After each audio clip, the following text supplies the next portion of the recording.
A Philips oferece um portfólio de soluções inovadoras ao longo da jornada de cuidados cardíacos que integram imagem, dispositivos, softwares e serviços que visa otimizar o fluxo de trabalho da equipe médica e fornecer diagnósticos assertivos e tratamentos personalizados. Agora teremos uma mesa redonda para falar sobre tecnologias e melhores práticas em cardiologia. O nosso primeiro convidado, a gente já pode chamar o nosso primeiro convidado? Vamos lá, só mais um pouquinho, a gente tem uma mesinha aqui só para a gente colocar e deixar o nosso painel bonito para vocês. Tanto quem está aqui presente, quanto quem está nos assistindo. Certinho, gente? Temos os microfones e agora a gente pode chamar os nossos convidados. Nosso primeiro convidado para essa mesa redonda, o Dr. Fábio Kawamura, diretor executivo e diretor médico do INCOR. Seja muito bem-vindo. Palmas para ele, gente. Olá, por favor. O nosso segundo convidado para esse painel é o Dr. José Mariani Júnior, coordenador médico da cardiologia intervencionista do Albert Einstein. Seja bem-vindo.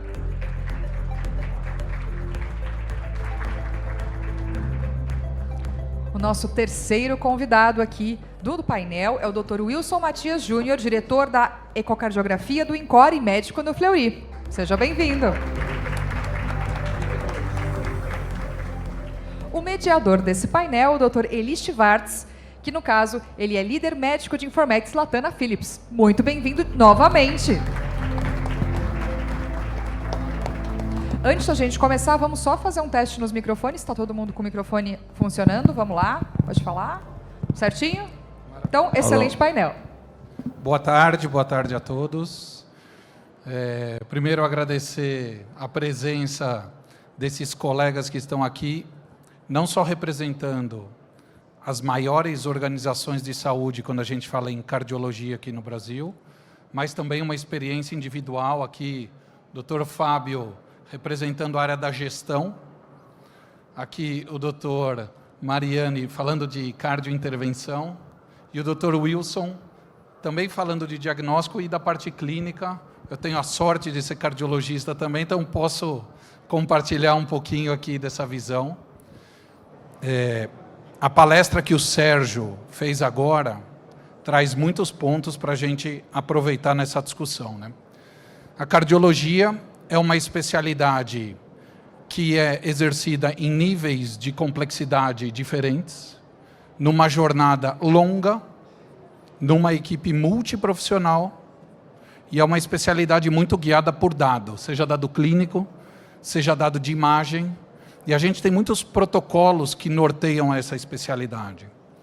A Philips tem soluções específicas para fluxos de trabalho. Então, aqui eu queria um pouco explorar o que a gente tem, navegar nesses próximos 30 minutos que a gente tem aqui com esses especialistas, da experiência de vocês, com relação ao uso da tecnologia para tomada de decisão clínica, gerencial, para tomada de intervenção realmente do que gera valor, que é a vida do paciente. Então, aqui eu começo trazendo 4 itens que eu aproveitei do Sérgio e anotei aqui, tanto de acesso, quanto de escalabilidade, a colaboração e o valor do uso dos dados, né? Então, a gente tem um grande consumo de tecnologia em se tratando de cardiologia. Cardiologia é uma especialidade muito instrumentalizada, né? A usabilidade da tecnologia e dos dados é algo que nós estamos desenvolvendo, né? Eu acho que a gente ainda não chegou no estado ótimo do uso de dados para tomada de decisão. Então, aqui a primeira rodada de perguntas vai ser com relação ao estado atual, né? Como vocês veem o uso de tecnologia no dia a dia de vocês. Então, eu queria aproveitar aqui o Fábio. Fábio, como você vê o uso da tecnologia, essa jornada atual, não só na tua instituição, mas no mercado para cardiologia? Boa tarde a todos. Primeiramente, obrigado, Eli, pelo convite para participar desse evento. Parabenizar o Sérgio pela brilhante apresentação que foi realizada aqui anteriormente, que de fato chama atenção para aspectos muito importantes do quanto é importante conseguir traduzir dados, dados clínicos, em conhecimento que agregue valor para o cuidado ao paciente, né, e também para toda a cadeia de valor em que nós, serviços de prestação de saúde, estamos envolvidos, né. E creio que, à medida que os hospitais e os demais serviços de saúde são desafiados a gerar modelos de prestação de serviço que criam um diferencial, né, de valor para a cadeia de clientes, né, que se segue, que vão desde os clientes finalísticos, que são os pacientes, mas também aí todas as fontes que geram o financiamento da assistência, né, e a sociedade de maneira mais ampla, né, que tem nos pacientes os trabalhadores, né, os profissionais que são necessários estarem devolvidos à sociedade de maneira melhor reabilitada em tempo mais hábil possível, né? Então, a fonte de todo esse conhecimento está nas informações clínicas colhidas pelas várias vias, né, que vão desde o prontuário eletrônico até as diversas ferramentas, algumas delas apresentadas aqui anteriormente, né? Então, a gente precisa, a partir de dados clínicos, conseguir identificar padrões, né, padrões de evolução, né, conforme segmentação de risco, conforme segmentação de gravidade, né, e que para a gente conseguir encaixar de maneira mais assertiva possível os melhores protocolos para ter os melhores efeitos na evolução desses pacientes, né. Dessa forma, a gente atinge um objetivo do negócio em saúde, que é a custo-efetividade, né. Então, a geração disso é muito importante a partir de todo um instrumental tecnológico que vem evoluindo muito, né, nos últimos tempos, né. Só lembrar de experiências muito recentes, né, do quanto que a gente dependia de planilha de Excel, né, para tomar decisões em gestão, né, e o quanto que,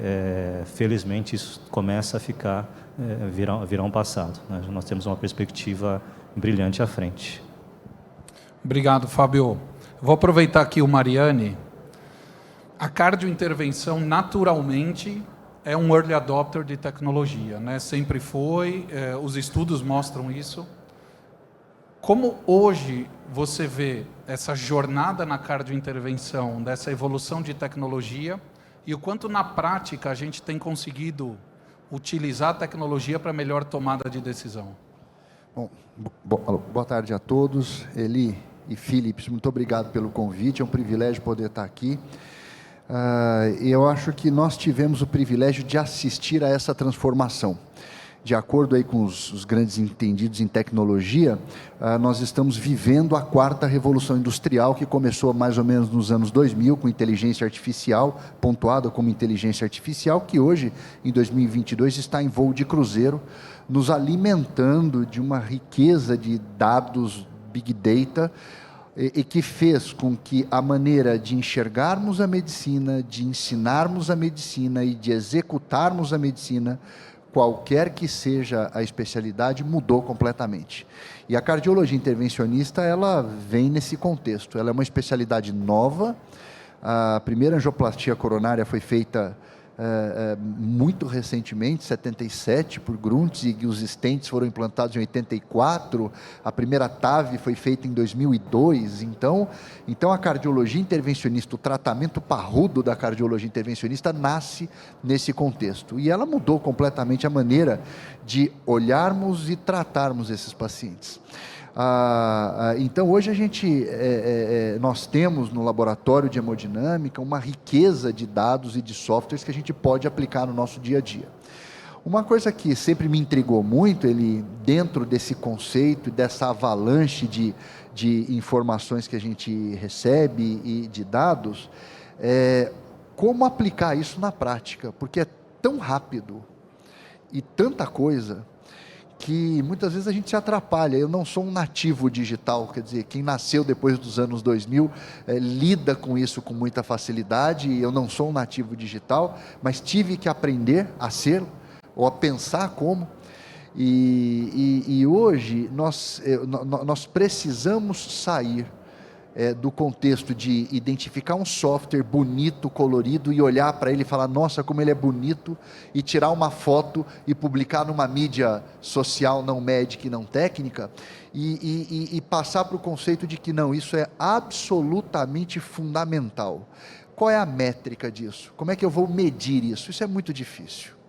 Eu entendo que, do ponto de vista prático, tentando responder sua pergunta, que é difícil, do ponto de vista prático, a métrica para isso é a gente pensar o seguinte: eu não vou fazer este procedimento sem esta tecnologia, sem este software. Acho que esta é uma maneira.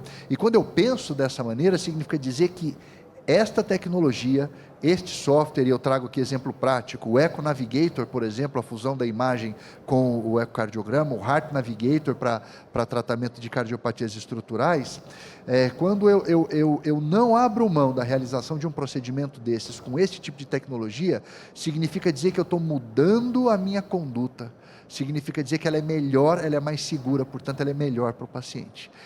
Como aplicar isso à prática? O Sérgio falou isso muito bem, então eu também parabenizo ele. A colaboração entre quem é detentora dessa tecnologia e a transferência desse conhecimento para quem pretende aplicar esta tecnologia. Acho que esse é o segredo dessa parceria, que é mais do que uma simbiose, é uma parceria mútua, onde os dois lados ganham muito em prol do nosso bem maior, que é o paciente.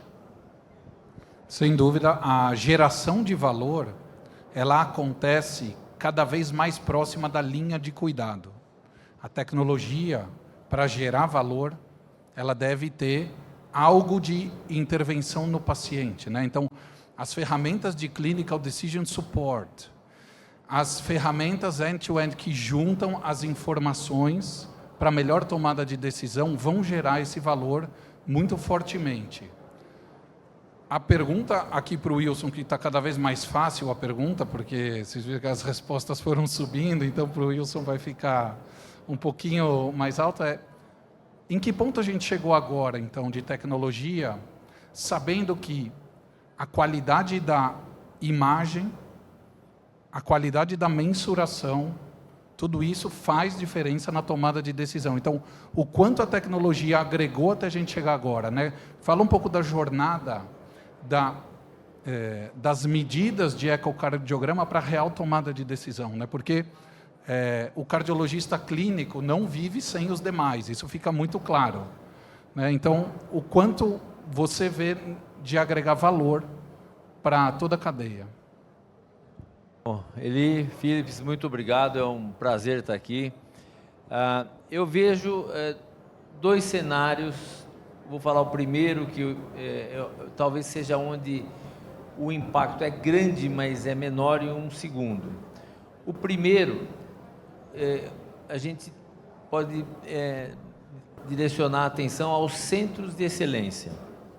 Nos centros de excelência, a troca de conhecimento, como existem inúmeros experts, ela já acontece. Qual que é o grande desafio hoje, por exemplo, lá no Instituto do Coração? É nós conseguirmos ter essa troca de experiência 24 horas por dia. E isso é uma dificuldade, porque os médicos viajam, outros estão em casa, estão descansando, alguns podem de alguma forma estar inacessível, e quando você tem uma ferramenta que é capaz de concentrar os dados daquele paciente, permitir a análise integrada entre várias modalidades e, mais ainda, permitir a avaliação à distância, você consegue suprir lacunas hospitalares que, por incrível que pareça, mesmo em centros de experiência, elas geram dificuldades operacionais, cancelamentos de procedimentos. Agora, eu acho que quando eu vejo uma tecnologia como essa, num país como o Brasil, aí o desafio é muito maior, porque eu por vezes escuto, nós todos aqui escutamos, mas se o procedimento é feito pelo Dr. Mariane, aí eu fico tranquilo. Você vai no congresso de cardiologia, a gente escuta isso direto, né? Então, nós estamos num país onde há um desafio imenso, onde existem filas de pacientes para submeter a procedimentos, existem centros altamente capacitados e existem centros que estão numa fase que podem começar a desenvolver protocolos iniciais, porém, eles precisam de um tutor, eles precisam de gente à distância para poder revisar os exames, o CAT, o ecocardiograma, a ressonância, e falar, não, esse paciente tem indicação. E mais ainda, durante o ato operatório, se você tem alguém por trás ajudando, isso facilita muito, porque os procedimentos hoje que esses cidadãos inventaram são cada vez mais complexos, né? Então você pega um MitraClip, não é fácil implantar um MitraClip. O ecocardiograma do MitraClip, na minha equipe nós temos 24 assistentes de eco adulto, tem 3 ou 4 que estão aptos ali a entrar num procedimento desse. Então, quando você tem a capacidade de esse assessoramento ser feito à distância e de forma rápida, aí muda de figura. Eu, particularmente, sou um pouco cético nesse formato tradicional de telemedicina, nós temos lá no INCOR, onde você tem um médico sentado de plantão na frente do computador, esperando o médico lá do interior entrar online para discutir um caso de paciente. O custo disso é muito alto. Quando você consegue interagir, como a gente interage, vamos dizer, em um WhatsApp hoje, olhando a imagem, opa, não, isso aqui vai, isso aqui pode ir, escolhe a prótese e tal. E o médico, ele não precisa de parar totalmente o que está fazendo para poder dar um apoio, muitas vezes pontual para um colega que está à distância. Aí isso realmente muda a realidade dos outros centros, que muitas vezes precisam de um empurrão para começar a utilizar essa tecnologia e realmente beneficiar a população brasileira. Um exemplo típico aqui é o TAV, né? Há uma quantidade imensa no Brasil e no mundo inteiro de pacientes com estenose aórtica que já estão passando da hora de operar e não têm acesso ao tratamento. E hoje, com uma interação com um software dessa natureza, onde a gente consegue ajudar à distância, um médico com hemodinâmica que tem uma expertise boa para se implantar esse procedimento, essa válvula, eu diria que vai ter a capacidade de salvar milhares de pessoas que ainda estão morrendo por doenças tratáveis no Brasil. Então, eu vejo esse tipo de tecnologia como um campo gigantesco para um avanço social na área da saúde.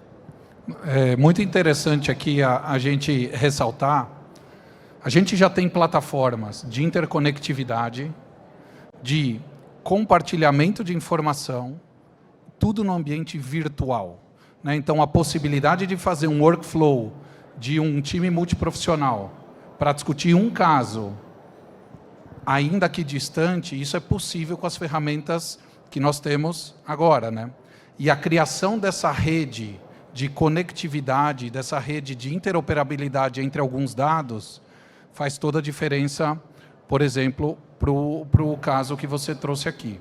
Então, a segunda rodada de perguntas é para a gente poder aprender um pouco com a experiência de vocês agora sobre o uso da tecnologia.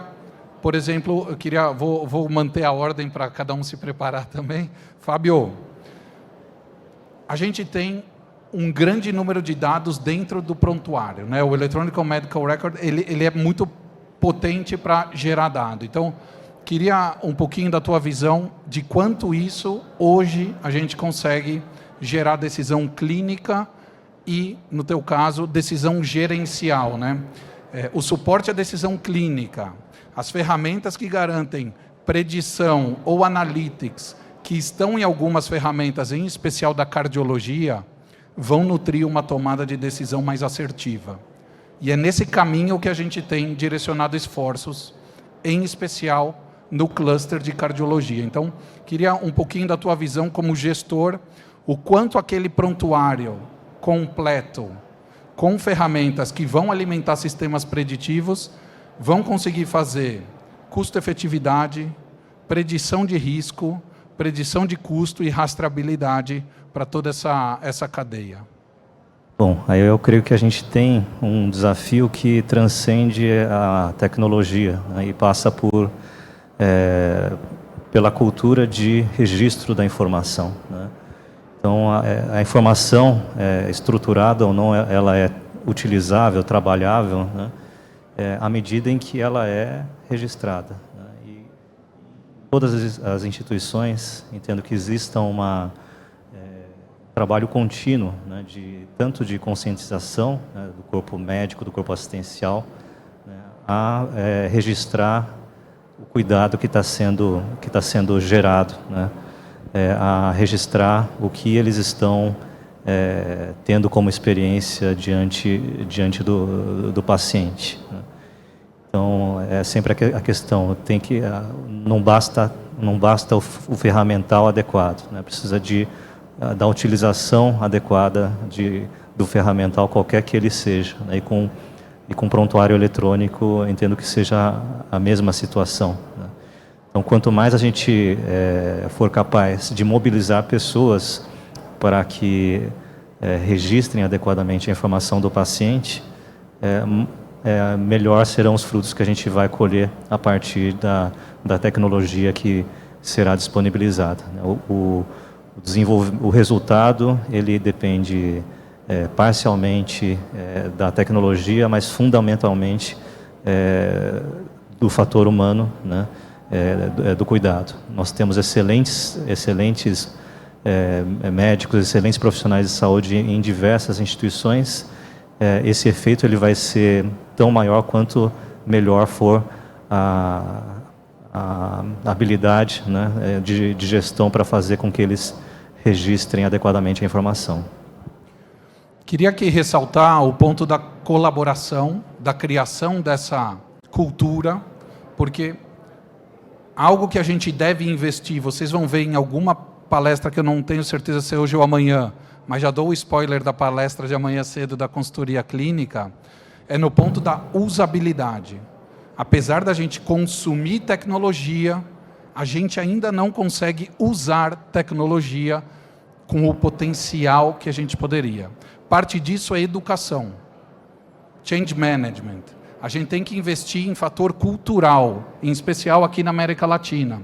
Então, a educação do profissional, e a educação está bastante proporcional ao quanto ele vê de facilidade. Então, utilizar uma plataforma específica para cardiologia end-to-end vai fazer ele aderir mais facilmente à inserção de dados que eles vão ser, eventualmente, em algum momento, revisados para ficar estruturados, né? Então, eu acho que isso parte da cultura e da educação de usuários e, claro, também de pacientes para manter essa conexão. Então, amanhã a gente vai falar um pouquinho sobre esse gap entre usabilidade, que a Philips vai agora lançar um novo produto para... Mas amanhã a gente continua, era só mais um teaser.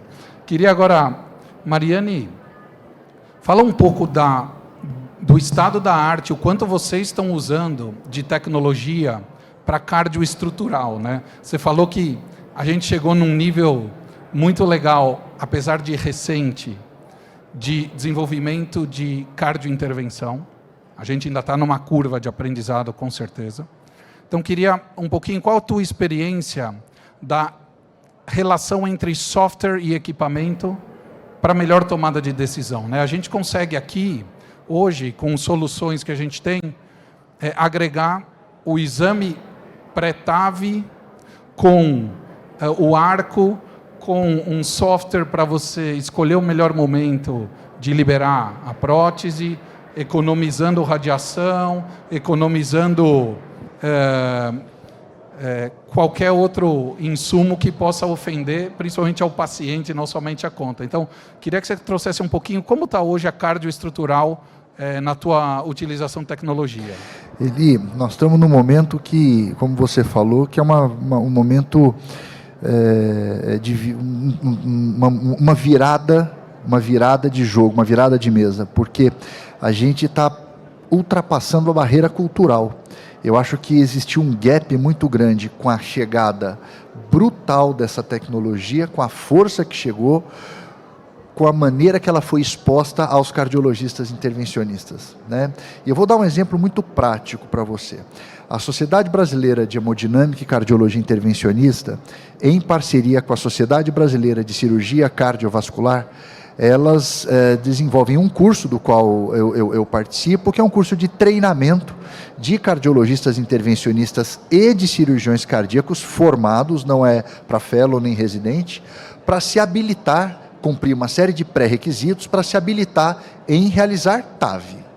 Então, são aulas, tem um curso online, depois são aulas, depois são hands-on, aí ele comprova a execução de um número X de procedimentos e ele é certificado por cada uma dessas sociedades para realizar a TAV. Então, são várias etapas que são cumpridas.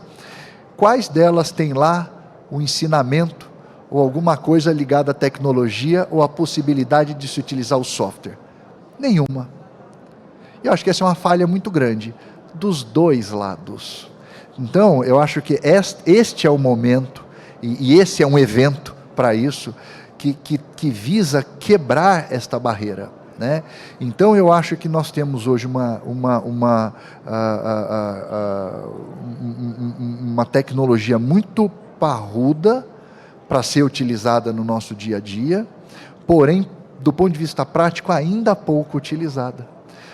Porque elas estão lá dispostas, mas falta ainda quebrar, para esses que não são nativos digitais, essa barreira de dizer, pessoal, não é só o raio-x, muito pelo contrário, tem isso, e é assim que se usa, e isso vai fazer você mudar a sua maneira de pensar, de atuar, e será mais seguro.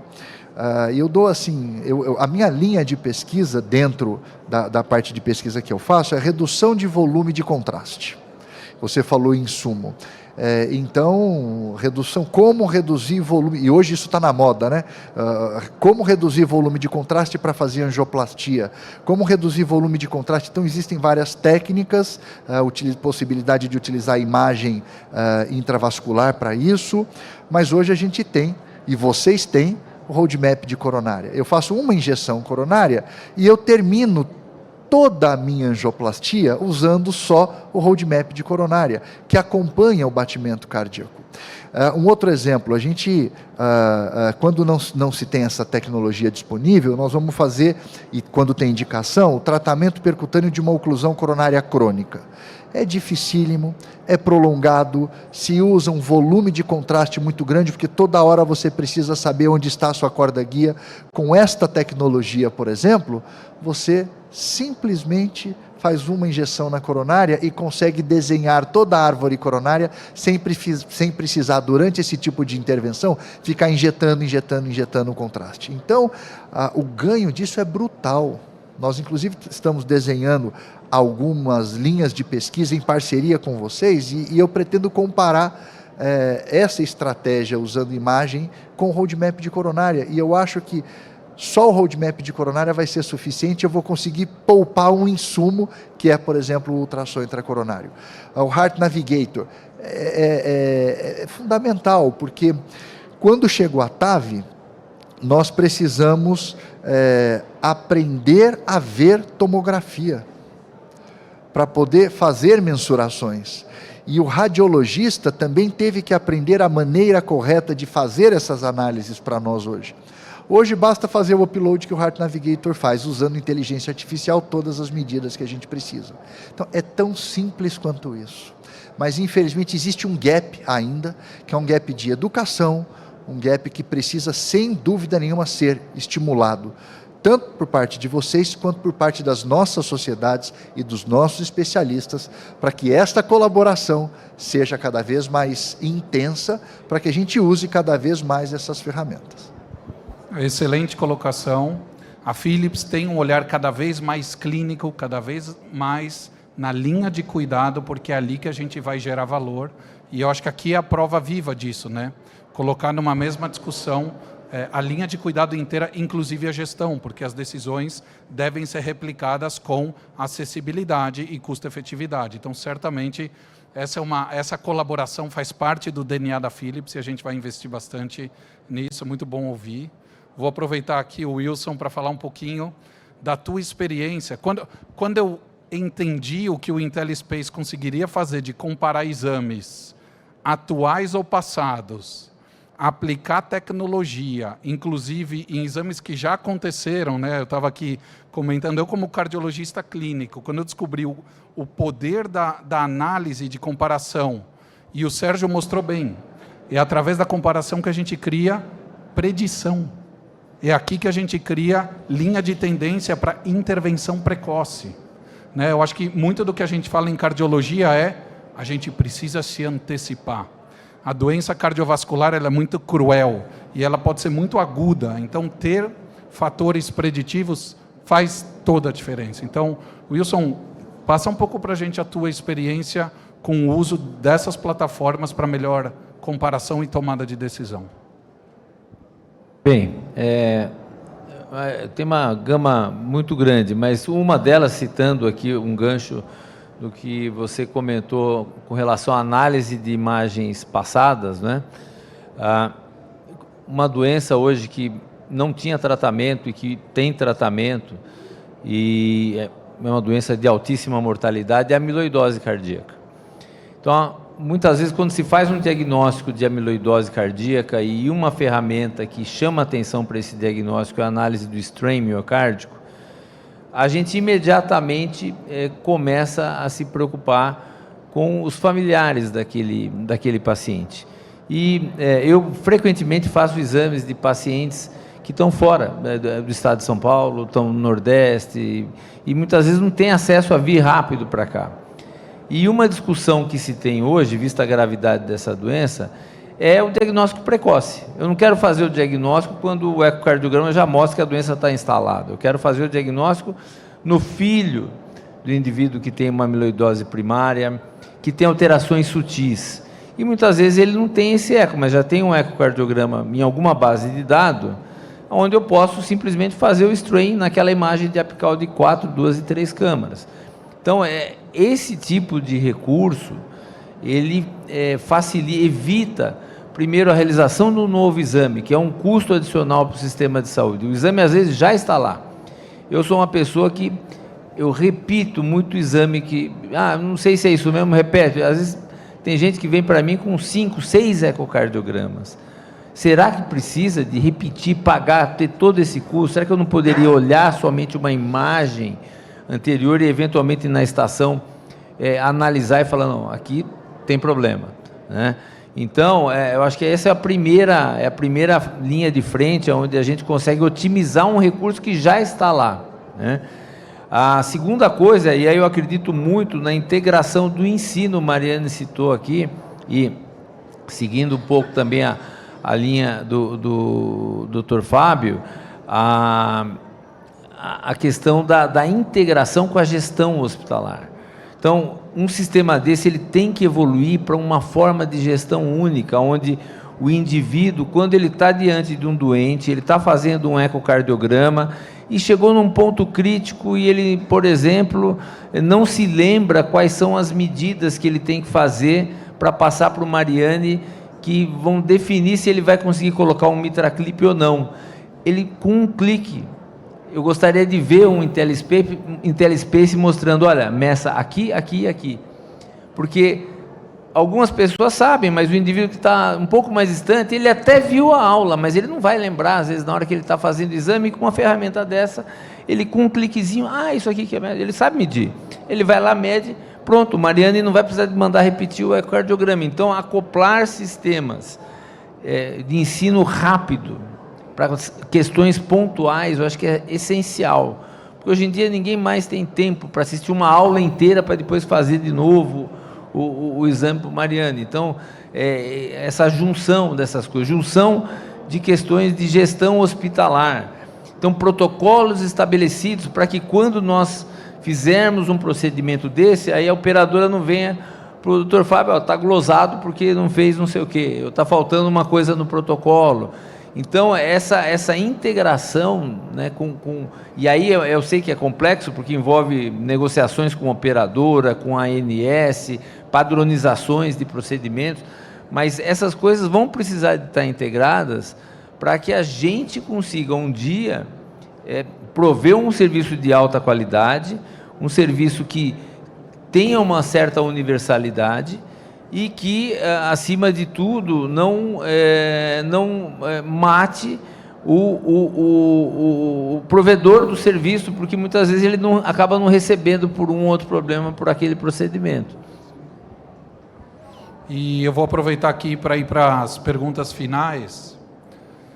A Philips tem uma pesquisa proprietária, que é o Future Health Index, que a gente divulgou há 4 semanas, e chama atenção sobre os desafios encontrados pelos líderes. Então, eu queria aqui compartilhar um pouquinho com vocês. A maior parte dos líderes acredita que o caminho é a colaboração. A maior parte dos líderes já consegue utilizar nas suas instituições dados para o fluxo administrativo, mas ainda não consegue utilizar para o fluxo de tomada de decisão clínica. A gente ainda não está no mesmo nível de maturidade. Claro, a complexidade é maior, a variabilidade é maior, o risco é maior. Então, é natural que as curvas de adoção dessas informações sejam diferentes. O futuro, fica claro para a gente, é colaboração, é parceria. Então, eu queria que cada um de vocês trouxesse a visão do como a gente pode, então, seguir nessa parceria e quais são os desafios para a gente chegar lá. Fábio, por parte do INCOR, por parte de uma gestão estratégica, como você vê a parceria e quais são os desafios que hoje você vê para a gente chegar lá? Em relação a parcerias, a colaboração, ao longo dos últimos anos eu tenho me tornado cada vez mais otimista. Eu entendo que as lógicas de negócio de diversos participantes da cadeia de valor de saúde, que anteriormente estavam antagonizados, cada vez mais eles convergem para a mesma lógica, para a mesma geração do valor, no entendimento de que todos esses entes participantes, os hospitais, as operadoras, o Sistema Único de Saúde, né, as empresas de tecnologia, as empresas farmacêuticas, todas participam de um mesmo ecossistema, né, e o sucesso, né, desse ecossistema ele só é possível na medida em que a gente gera cuidado de maneira efetiva, com resultados cada vez melhores e de maneira sustentável. Então, com grande otimismo eu vejo, né, em hospitais, por exemplo, que é o ambiente mais comum que eu tenho participado, né. Anteriormente, práticas pelos hospitais que eram tidas por operadoras como predatórias são cada vez mais abolidas pelos próprios hospitais. E essa consciência é uma consciência que vai se tornando cada vez mais coletiva. E a gente vê uma ressonância desse tipo de visão em todas as partes, no corpo clínico dos hospitais, no administrativo e nas esferas mais estratégicas, em conselhos, em boards das empresas. Então, eu vejo com bastante otimismo as perspectivas futuras de colaboração. Muito bom ouvir isso, né? Dá um estímulo para a gente. Mariane, como fazer colaboração para compartilhar, por exemplo, a expertise que você está num centro de excelência, né? Como fazer, claro, a tecnologia ela é boa quando ela é utilizada de maneira acessível e sustentável. Como vocês têm feito as parcerias e quais são os principais desafios hoje que você vê na tua prática? Eli, eu acho que o principal desafio é o reconhecimento que nós precisamos, que existe muita coisa boa para ser utilizada, mas por qualquer que seja o problema, a barreira cultural, a falta de treinamento, nós não usamos. Quando a gente reconhece que nós temos essa tecnologia disponível, mas infelizmente não utilizamos, a principal barreira acho que é a quebrada. Então, nós reconhecemos a necessidade da utilização hoje, dessa robustez de tecnologia que está à nossa disposição e que, por esses motivos que eu acabei de citar, infelizmente são pouco utilizados. Uma vez reconhecendo isso, acho que meio caminho está andado. E aí fica muito mais fácil estabelecer essa colaboração, que do ponto de vista prático, eu acho que o estabelecimento de parcerias de desenvolvimento de linhas de pesquisa, de treinamento, porque não adianta a gente querer ensinar aquilo que a gente não sabe, ou que a gente não usa, ou que a gente não confia. E essas parcerias de estabelecimento de linhas de pesquisa, quer dizer, nós vamos fazer pesquisas juntos, nós vamos aprender juntos, o que eu tenho de expertise eu vou compartilhar com vocês, o que vocês têm de expertise vocês vão compartilhar conosco, e nós vamos crescer juntos. Eu acho que esse é o segredo. E uma vez sim, quando esse crescimento estiver bem estabelecido, replicar isso de maneira democrática, que eu acho que esse é um gap brutal hoje, do tanto de tecnologia que tem disponível e, infelizmente, o pouco que a gente utiliza. Muito legal esse ponto, e a gente percebe o quanto a gente está falando de compartilhar e de educar. E aqui eu queria aproveitar para o Wilson, como uma instituição de ensino, com graduandos e pós-graduandos, para onde a gente está indo com as parcerias e qual a melhor maneira de compartilhar esse conhecimento, já que realmente a gente tem tecnologia que pode mudar o curso de uma doença. A gente tem conhecimento. Como então vocês têm desenhado compartilhar essa informação com o mercado e com os estudantes que tanto buscam, instituições que estão aqui representadas, para se atualizar, para formar e para formar opinião? Oi, Eli, eu fico super feliz que você me fez essa pergunta, e você vai entender já por quê. Em 2005, eu me tornei diretor da unidade de ecocardiografia do INCOR. Nessa ocasião, eu tinha um grande amigo lá na Philips, que era um VP da Philips dos Estados Unidos, líder para ultrassom global, chamado Victor Hedrick. Não é, acho que da época de vocês, então, 2005, o Victor era um cara muito importante na Philips. Um dia, num congresso americano, ele falou assim: o que você precisa no INCOR? Eu quero te ajudar.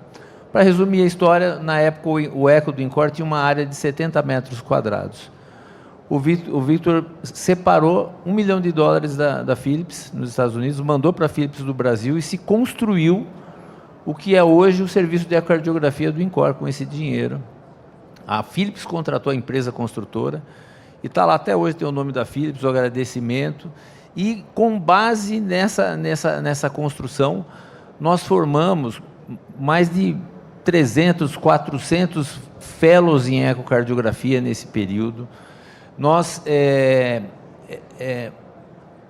orientamos só eu orientei 23 teses de doutorado, publicação de papers.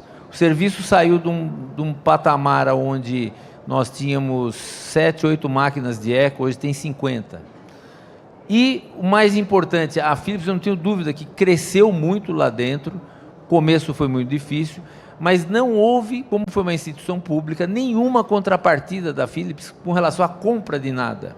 A Philips investiu, botou o nome dela lá e deixou o INCOR fazer o que sabe fazer bem, que está no DNA do INCOR, que é ensinar. E ao ensinar, obviamente, a Philips vai ter ali a sua contrapartida no ensino, em ajudar a desenvolver equipamentos, né? E aí eu tenho vários softwares que hoje são utilizados, inclusive uma parte do IntelliSpace nasceu de um programa chamado QLab, que eu participei lá atrás do desenvolvimento, que era da ATL, não era nem da Philips. Então, esse tipo de parceria, buscando parceiros que têm o DNA, no seu DNA, o ensino, o desenvolvimento, e por outro lado, a empresa enxergando um futuro nesse sentido, eu acho que está feita a combinação perfeita. E hoje em dia a gente precisa ter escala nessas parcerias, eu acho.